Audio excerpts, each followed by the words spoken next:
എല്ലാവർക്കും നമസ്കാരം. 2024 പൊതു തെരഞ്ഞെടുപ്പിന് ശേഷം ഇപ്പോൾ 15 സംസ്ഥാനങ്ങളിലായി 48 നിയോജക മണ്ഡലങ്ങളിലേക്കും 2 പാർലമെൻറ്റ് മണ്ഡലങ്ങളിലേക്കും ഉപതെരഞ്ഞെടുപ്പുകൾ നടക്കുകയാണ്. ഉപതെരഞ്ഞെടുപ്പുകൾ പൊതുവെ പറഞ്ഞാൽ വലിയ രാഷ്ട്രീയ പ്രാധാന്യമുള്ളവയല്ല.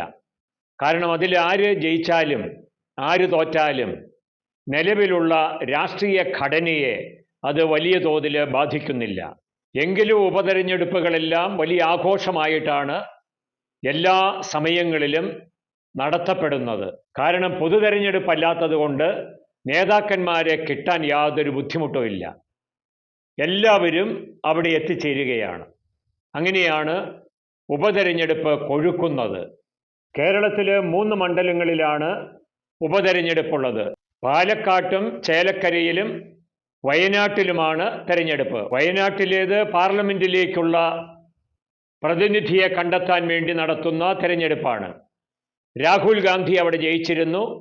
അദ്ദേഹം അമേഠിയിൽ ജയിച്ചതുകൊണ്ട് അവിടെ പ്രതിനിധിയായി മാറിയ പശ്ചാത്തലത്തിലാണ് സഹോദരി പ്രിയങ്ക അവിടെ ജനവിധി തേടുന്നത്. കേരളത്തെ സംബന്ധിച്ച് ഈ ഉപതെരഞ്ഞെടുപ്പ് പ്രധാനപ്പെട്ടതാണ് എന്ന് വേണമെങ്കിൽ പറയാം. അതിന് 2-3 കാരണങ്ങളുണ്ട്.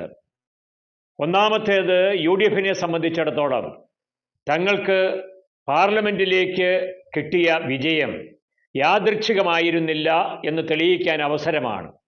രണ്ടാമത്തേത്, ഭരണവിരുദ്ധ വികാരം ഇവിടെയുണ്ട് എന്ന് UDF പ്രസംഗിക്കുന്നു.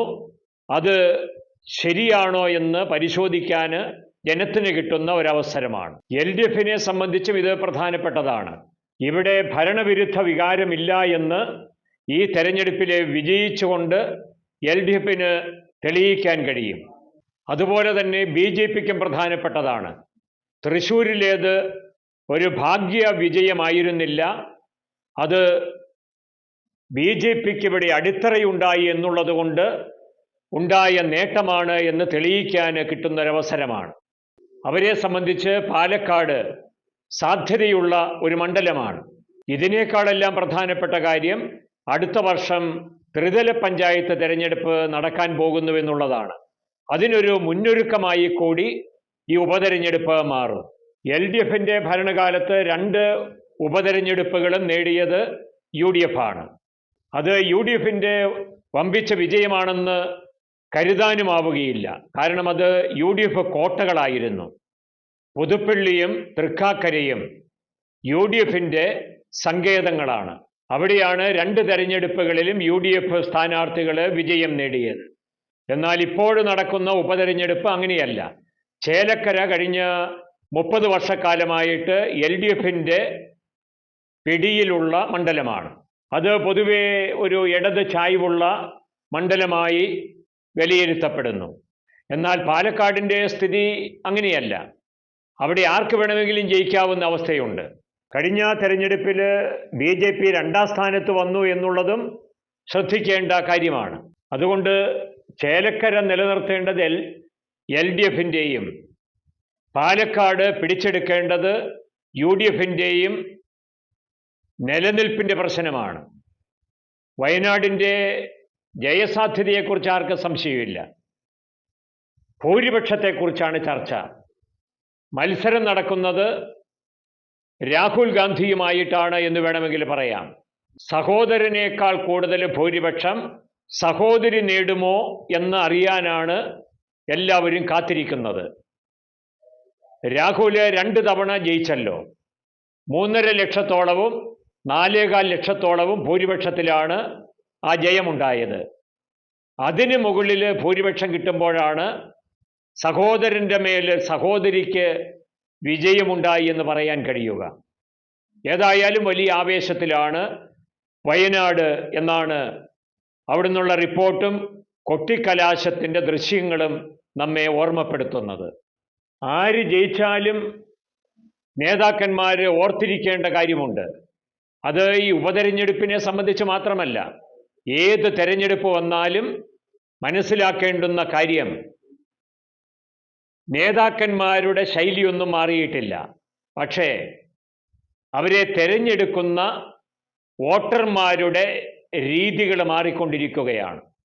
ഒരുപക്ഷെ പരമ്പരാഗത യാഥാസ്ഥിതിക വോട്ടർമാർ പഴയ രീതിയിൽ തന്നെ വോട്ട് ചെയ്തു എന്ന് വരാം. യുവജനങ്ങളുടെ സമീപന രീതി മാറിയിട്ടുണ്ട് എന്നുള്ളത് നേതാക്കന്മാർ മനസ്സിലാക്കിയേ മതിയാവൂ. ഒരു നേതാവ് വിജയിക്കുന്നതിന് രണ്ട് കാര്യങ്ങൾ ആവശ്യമാണ്. ഒന്ന് പ്രസൻസ് ആണ്, രണ്ട് പെർഫോമൻസ്. പ്രസൻസ് എന്ന് പറഞ്ഞാൽ സാന്നിധ്യമാണ്. തിരഞ്ഞെടുക്കപ്പെടുന്നയാൾ വോട്ടർമാരുടെ ഇടയിൽ എപ്പോഴും ഉണ്ടാകണം. അവരുടെ എല്ലാ ചടങ്ങുകളിലും പങ്കെടുക്കണം. വോട്ട് ചെയ്തവരെയും തോൽപ്പിക്കാൻ വേണ്ടി വോട്ട് ചെയ്തവരെയും ഒരുപോലെ കാണണം. സംലഭ്യത, അതാണ് പ്രസൻസ് എന്ന് പറയുന്നത്. അത് ഒരുപക്ഷെ അല്പസന്നദ്ധതയും ആരോഗ്യവുമുള്ള ഒരു ജനപ്രതിനിധിക്ക് ഒരു ബുദ്ധിമുട്ടും കൂടാതെ ചെയ്യാവുന്ന കാര്യമാണ്. എല്ലാ ചടങ്ങുകളിലും പങ്കെടുക്കുക, പ്രാധാന്യം നോക്കി ഒന്നിലധികം തവണ പോവുക. ആ വീട്ടുകാർക്ക് മാത്രമല്ല, അവരുമായി ബന്ധപ്പെട്ടവർക്കും അത് സന്തോഷം നൽകുന്ന കാര്യമാണ്. അത് കുറേ വോട്ടായിട്ട് മാറുകയും ചെയ്യും. എന്നാൽ യുവജനങ്ങൾ ഈ രീതിയിൽ നേതാക്കന്മാരെ കാണുകയില്ല എന്നുള്ളത് മറക്കരുത്. അവർ എപ്പോഴും നോക്കുന്നത് പെർഫോമൻസിനെയാണ്.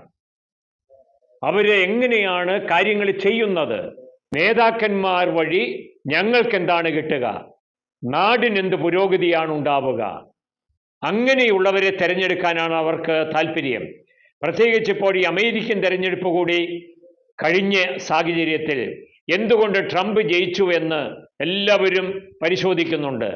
അതിൻ്റെ ഏക ഉത്തരം അദ്ദേഹം പറയുന്ന കാര്യങ്ങൾ ചെയ്യാൻ പ്രാപ്തിയുള്ളവനാണ് എന്ന് ജനം വിശ്വസിച്ചു, അതുകൊണ്ട് അദ്ദേഹത്തെ ജയിപ്പിച്ചു എന്നാണ്.